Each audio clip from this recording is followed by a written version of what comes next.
নমস্কাৰ স্বাগতম জনাইছো আপোনালোকক আজিৰ এটা গুৰুত্বপূৰ্ণ ভিডিঅ' লৈ আৰু আজিৰ এই ভিডিঅ'টোত আমি কেইবাটাও টপিক লৈ আনিছো এই টপিক কেইটাৰ ভিতৰত আছে যিসকল ছাত্ৰ ছাত্ৰীয়ে এবাৰ মেট্ৰিক পৰীক্ষা দিলে আৰু মেট্ৰিক পৰীক্ষাত যিসকলে ফেইল কৰিছে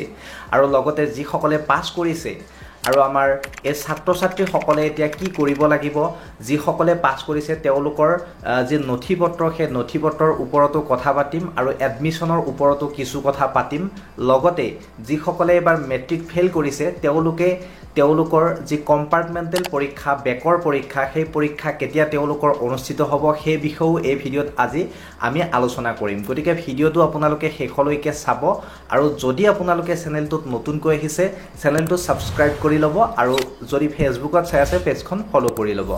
এতিয়া আমি কম্পাৰ্টমেণ্টেল পৰীক্ষাটোলৈ আহিছো যিসকল ছাত্ৰ ছাত্ৰীয়ে কম্পাৰ্টমেণ্টেল পৰীক্ষা দিম বুলি ভাবি আছে বা তেওঁলোকে যদি মেট্ৰিকত ফেইল কৰিছে এখন দুখন বা তিনিখন সাবজেক্টত তেতিয়া তেওঁলোকে কম্পাৰ্টমেণ্টেল পৰীক্ষা দিব পাৰিব আৰু এই কম্পাৰ্টমেণ্টেল পৰীক্ষা কেনেকৈ দিব বা কেতিয়া অনুষ্ঠিত হ'ব তাক লৈ এতিয়া বিভিন্নজনে মোক কোৱেশ্চন কৰি আছে চাওক এতিয়া মই আপোনালোকক জনাই দিছো এইটো আপোনালোকৰ 2024 চনত আপোনালোকৰ এই যি মেট্ৰিকৰ ৰিজাল্ট এই মেট্ৰিকৰ ৰিজাল্ট এইটো মাহত দিলে অৰ্থাৎ এপ্ৰিল মাহত আপোনালোকৰ ৰিজাল্ট ওলালে কিন্তু 2023 চনত আপোনালোকৰ কেতিয়া ৰিজাল্ট দিছিলে আপোনালোকে নিশ্চয় হয়তো নেজানে মই আপোনালোকক জনাই দিছো আপোনালোকে মন কৰিব জুন মাহত আপোনালোকৰ দিছিলে মেট্ৰিকৰ ৰিজাল্ট জুলাই মাহত আপোনালোকৰ কম্পাৰ্টমেণ্টেল পৰীক্ষা পাতি দিছিলে শেষৰ সপ্তাহত নে মাজৰ সপ্তাহতে পাতি দিছিলে আৰু এইবাৰ বুধ হয় সম্ভৱতঃ মই একেবাৰে সিউৰলি নকওঁ আপোনালোকৰ অহা মাহত বা জুলাই মাহত আপোনালোকৰ এই পৰীক্ষাটো পাতিব পাৰে কম্পাৰ্টমেণ্টেল পৰীক্ষাটো আৰু এতিয়ালৈ কোনো ধৰণৰ অফিচিয়েল কিন্তু নটিফিকেশন অহা নাই বা অফিচিয়েল এতিয়ালৈকে নোটিছ ওলোৱা নাই যে জুলাই মাহত হ'ব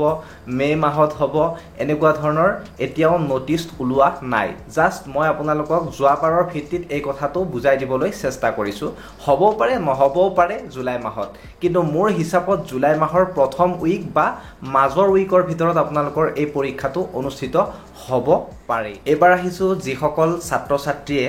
মেট্ৰিকত ফাৰ্ষ্ট ডিভিজন পাইছে ষ্টাৰ পাইছে ষ্টেণ্ড কৰিছে ডিষ্টিংশন পাইছে সেকেন্ড ডিভিজন পাইছে থাৰ্ড ডিভিজন পাইছে যিসকলে পাছ কৰিছে মুঠতে তেওঁলোকৰ বাবে কেইটামান গুৰুত্বপূৰ্ণ নথিপত্ৰ আছে সেই নথিপত্ৰ কেইটা যদি তেওঁলোকে নবনায় তেন্তে বিপদত পৰিব পাৰে এতিয়া মেইনলি যিসকলে মেট্ৰিক পাছ কৰিলে তেওঁলোকে বা যিসকলে হায়াৰ সেকেন্ডাৰী পাছ কৰিলে তেওঁলোকে এতিয়া এমপ্লয়মেন্ট এক্সচেঞ্জ যিখন কাৰ্ড অৰ্থাৎ আমি যেতিয়া থাৰ্ড গ্ৰেড ফৰ্থ গ্ৰেড বা যিকোনো ধৰণৰ গভৰ্ণমেন্ট জবৰ বাবে আজিকালি এমপ্লয়মেন্ট এক্সচেঞ্জ কাৰ্ডখন বিচাৰে আৰু এই এমপ্লয়মেন্ট এক্সচেঞ্জ কাৰ্ডখন বনোৱাটো জৰুৰী যিসকলে পাছ কৰিলা তোমালোকে বনাই থবা বুলি আশা থাকিলে আৰু ইউটিউবত বিভিন্ন ধৰণৰ ভিডিঅ' পাবা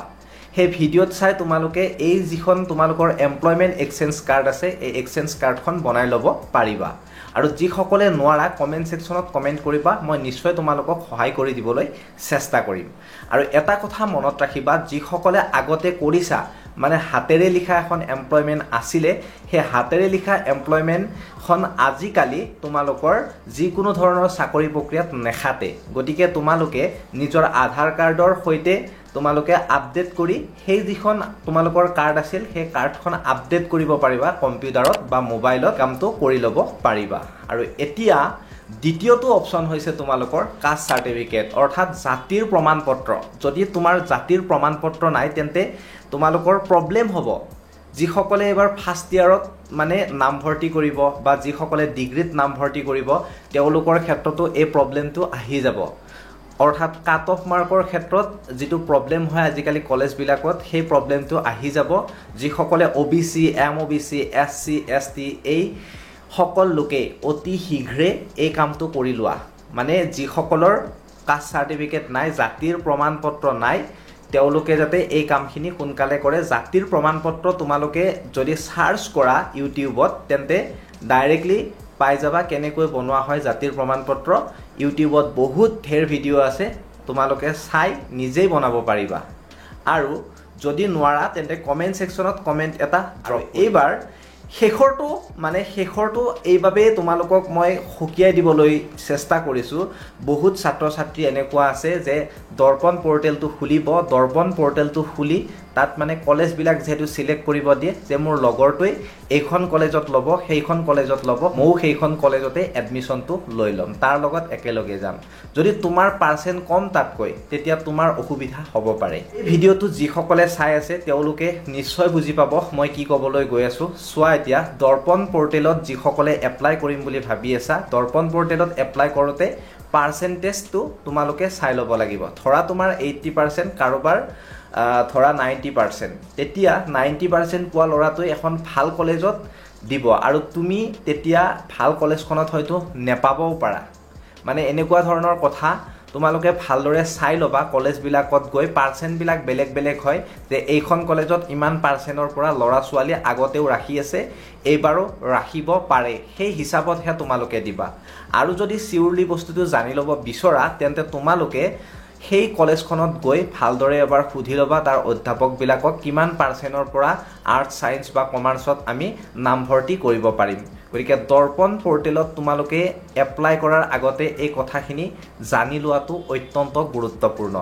আৰু এই কথাখিনি যদি তোমালোকে জানি ভাল পাইছা তেন্তে শ্বেয়াৰ কৰি দিবা লগৰ বন্ধু বান্ধৱীসকলক আৰু এইখিনিতে এটা অত্যন্ত গুৰুত্বপূৰ্ণ কথা যে তোমালোকে যদি যধে মধে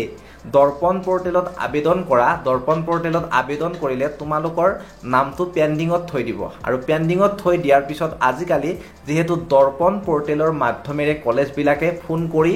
তোমালোকৰ এডমিশ্যনবিলাক কৰাই গতিকে তোমাৰ তাত যদি ফোন নাহে তেন্তে সকলোবিলাক কলেজত যদি সিটটো ফিল আপ হৈ যায় তেন্তে তুমি কিন্তু এডমিশ্যন নাপাব পাৰা গতিকে মই যেটো ক'লো যে কলেজখনলৈ যাবা কলেজখনত গৈ সুধিবা কিমান পাৰ্চেণ্টৰ পৰা কিমান পাৰ্চেণ্টৰ ভিতৰত এই কলেজখনত পঢ়িব পাৰি গতিকে সেই বস্তুটো জানি শুনিহে তোমালোকে কামখিনি কৰিবা বুলি মোৰ ফালৰ পৰা আশা থাকিলে গতিকে বিশেষ আৰু নাই এই ভিডিঅ'টোত যদি তোমালোকে এই যিখিনি বস্তু মই তোমালোকক বুজাই দিলোঁ